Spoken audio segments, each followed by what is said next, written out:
আমি যখন বিএনপিতে গেছি, দুনিয়ার কেউ বিএনপি করে না, কোনো বাপ কা বেটার সেই বুকের পাটা নাই, প্রত্যেক মুহূর্তে মৃত্যু চিন্তা করে সব কথাগুলো আমি বলি। তখন আমি বিএনপি করতাম না, আমি এখনো চ্যালেঞ্জ করছি, মা বাবার কবর জিয়ারত করতে পারি নাই। সবসময় বলি, what Bengal things today, rest of India things tomorrow. বিপ্লবের কয়জন নেতার নাম আপনি বলতে পারবেন? আমার 3টা ইলেকশন শেখ হাসিনা লুট করে নিছে।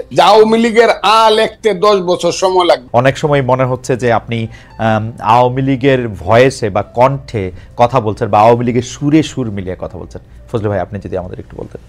আমি আওয়ামী লীগের সুরে কথা বলি, আমার দলকে আওয়ামীকরণ করার চেষ্টা করছি। এত বড় মানুষ যে আমার কথায় বিএনপি আওয়ামী লীগের আওয়ামীপন্থী হয়ে যাবে, তাহলে তো আমার মতো এত বড় মানুষ আর এই দেশে নাই। আসলে আমি যদি আমার দলের বিরুদ্ধে কথা বলতাম, তাহলে তো আমার দল তো একদিন আমাকে জিজ্ঞাসা করতো। আপনারা কি কোনো পত্রিকায় বা কোনো টকশোতে বা কোনো ইউটিউবে দেখেছেন যে আমার দল আমাকে জিজ্ঞাসা করেছে যে আপনি কেন এই রকম কথা বলেন? কারণ আমি জানি আমার এই দলটি, বিএনপি, একটা লিবারেল ডেমোক্রেটিক ফ্রন্ট বা প্ল্যাটফর্ম, পার্টিও বলে অনেকে, লিবারেল ডেমোক্রেটিক। এই দলটি গড়ে উঠেছে একজন নেতার নামে, বা একজন নেতা যার নাম শহীদ প্রেসিডেন্ট জিয়াউর রহমান। উনি দলটি প্রথমে উদ্যোগ নিয়ে গঠন করেছিলেন। তখন আমি ওই দলে ছিলাম না, এটা না থাকাটা কোনো অপরাধ না।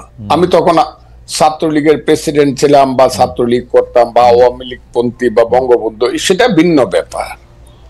কিন্তু আমি আওয়ামী লীগ ছেড়ে যখন আমি বিএনপিতে গেলাম, সবকিছু জেনে শুনেই বিএনপি আমাকে ওখানে নিয়েছে।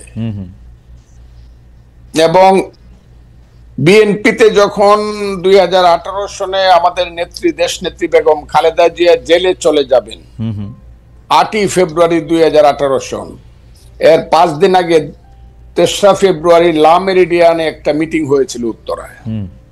ওখানে বাংলাদেশে শুধু আমাদের নেত্রী, দেশ নেত্রী বেগম খালেদা জিয়া সবাইকে বলেছে, আমি শুধু আজকে একজনের বক্তব্য শুনবো, ফখরুল ইসলাম আলমগীর, তুমি অ্যাডভোকেট ফজলুর রহমানের নাম ঘোষণা করো। কাজে যিনি সব আমার মাথার উপরের সমস্ত স্থায়ী কমিটির নেতাকে রেখে শুধু ফজলুর রহমানের বক্তৃতা শুনতে চায়, আমার কথায় দলের ক্ষতি হবে এবং দল আমার কাছে জানতে চাবে আমি কি বলেন। না, এটা দর্শকদের কথা। আমাদের মনে হয় যে এই আমি ওই দর্শকদেরকে চিনি। আমি যেদিন থেকে মুক্তিযুদ্ধের পক্ষে কথা বলা শুরু করলাম, হ্যাঁ, সেদিন থেকে প্রধানত আলবদর রাজাকারের ছেলেরা এবং নাতিরা, তারা সব মিলিতভাবে আমার বিরুদ্ধে কথা বলা শুরু। এর আগে আমি সবারই কিন্তু সবচেয়ে জনপ্রিয় ছিলাম। আচ্ছা, এই দেশে যে 5ই আগস্টের আন্দোলন হয়েছে, আমি চ্যালেঞ্জ করলাম, মাসুদ স্বীকার করে, আমার সন্তান তুল্য স্বীকার করবে জানি না, দেশের ভিতরে আমি হাসিনা সরকারের বিরুদ্ধে যা করেছি এবং বলেছি, কোন বাপ কা বেটার সেই বুকের পাটা নাই, প্রত্যেক মুহূর্তে মৃত্যু চিন্তা করে সব কথাগুলো আমি বলেছি। ঠিক আছে ফজলু ভাই,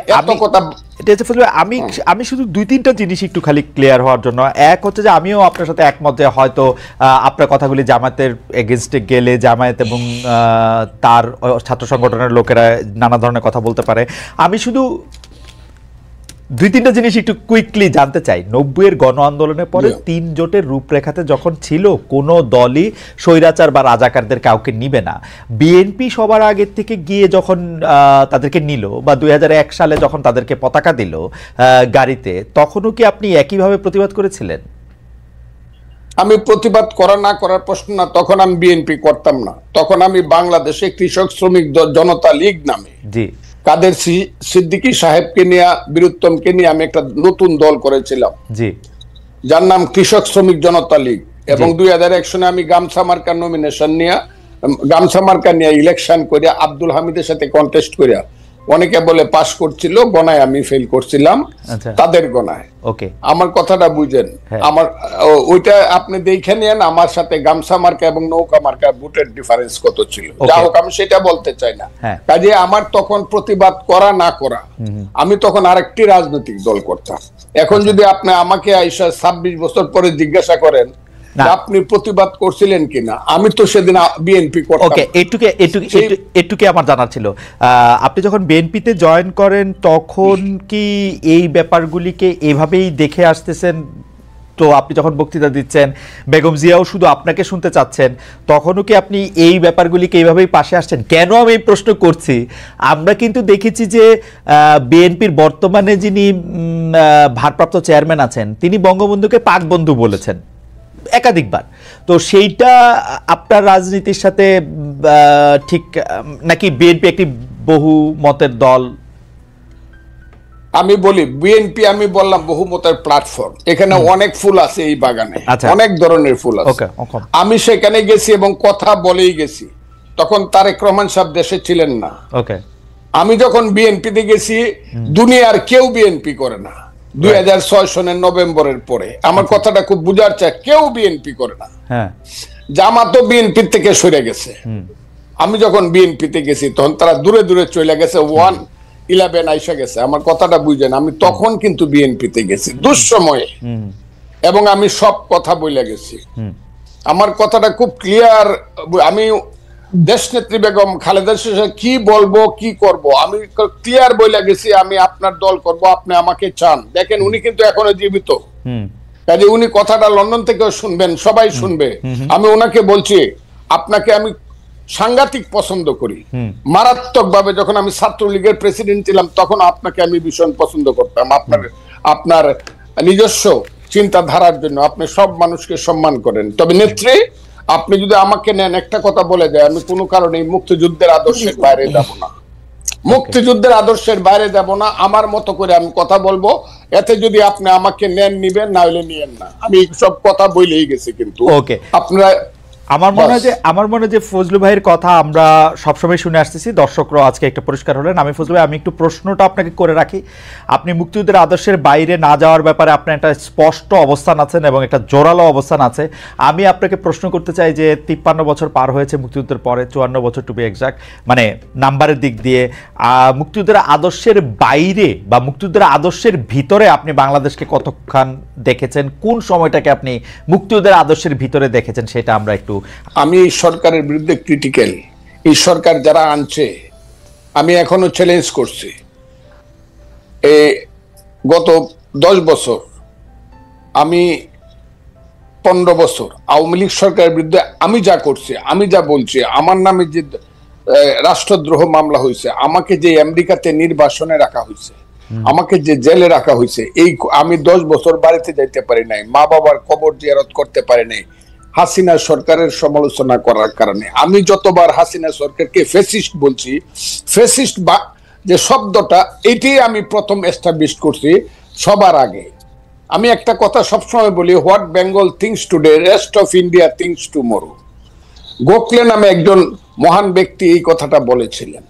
আমি একটা বলতে চাই, আমি ওই দিন জনসভায় বলছি যে আমি যা বলি তার অনেক দিন পরে অনেকে সেই কথাটা বলে। এই সরকার ক্ষমতায় আসার পিছনে, ক্ষমতায় বলবো না, দায়িত্ব পাওয়ার আসার পিছনে আমারও অনেক বেশি প্রচেষ্টা আছে, জীবন মৃত্যুর খেলা আছে। আমার ছেলেগুলা রাত্র 3টার সময় বাইরে হয়ে গেছে, খুঁজে পাইনি, 5 দিন বাসায় আসে নাই। এগুলো আমরাও মাঠেও ছিলাম, বক্তব্য ছিলাম। ফ্রান্স বিপ্লব যে হয়েছে, বিপ্লবের কয়জন নেতার নাম আপনি বলতে পারবেন? কিন্তু ভলটেয়ার, রুশু, যারা ফিলোসফিক্যালি মানুষকে উদ্বুদ্ধ করছে, তাদের নাম বলতে পারবেন। এই দেশে যারা হাসিনার বিরুদ্ধে আদর্শগতভাবে মানুষকে উদ্বুদ্ধ করছে, আমি দাবি করি তার মধ্যে আমি শুধু একজন না, সবার মধ্যে আমি অন্যতম। আর বেশি বললাম না, বললে আবার নিজের ব্যাপারে বেশি ডুল পিটানো হয়। আমি প্রত্যেকদিন বলতাম আমার ওয়াইফকে, যে কোনো সময় আমি মরতে পারি, তুমি বিধবা হইতে পারো, ছেলেরা এতিম হইতে পারে, ভয় পাইবা না। এইসব কথা আমি আপনাকে বলি। আওয়ামী লীগের বিরুদ্ধে আমি যে ফাইট, আওয়ামী লীগ মানে 15 বছর হাসিনার বিরুদ্ধে, 15 বছর না, 96 সন থেকে শেখ হাসিনার বিরুদ্ধে। আমার 3টা ইলেকশন শেখ হাসিনা লুট করে নিছে। আব্দুল হামিদ আমার সঙ্গে 2টা ইলেকশনে ফেল করছে, তারপর আমাকে ডিক্লেয়ার করে নাই। আমি স্বতন্ত্র ইলেকশনে 96 সনে আব্দুল হামিদের চেয়ে 5200 ভোট বেশি পাস করছিলাম। 96 এর ভোটটা গণলে এখনো প্রমাণিত হবে। কাজে আমি আওয়ামী লীগের প্রতি, আমি এখন বলতেছি যে আওয়ামী লীগের লিখতে 10 বছর সময় লাগবে। আপনি কি শুনছেন আমার এই বাক্যটা? কতদিন যাবত শুনছেন? আপনি নিজে বলেন। আওয়ামী লীগের বলতে বলছি বলছেন। আমি বলছি আওয়ামী লীগের হাইব্রিডরা, হ্যাঁ, প্রথমত শেখ হাসিনা নিঃশর্ত শুধু ক্ষমা না, কি ক্ষমা চাইতে হবে যদি বাংলার মানুষ ক্ষমা না করে, আওয়ামী লীগের এই হাইব্রিড যারা কোনোদিনই দেশে পলিটিক্স করতে পারবে না। এই কথাটা আমি বলছি, প্রতিদিন বলতেছি, এখনো বলছি।